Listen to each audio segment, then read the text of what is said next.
Sa lahat, gagawa tayo ngayon ng cheesy ube sagot gulaman. Una, lutuin natin ang sago.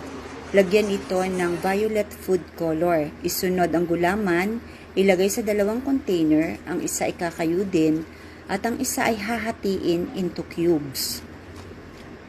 Ang mga sangkap, sago, gulaman, cheese, all-purpose cream at ube kondensada. Sa isang mixing bowl, ilagay ang gulaman, ang keso, sago, haluin ito, isunod ang all-purpose cream, at ang ube condensed milk.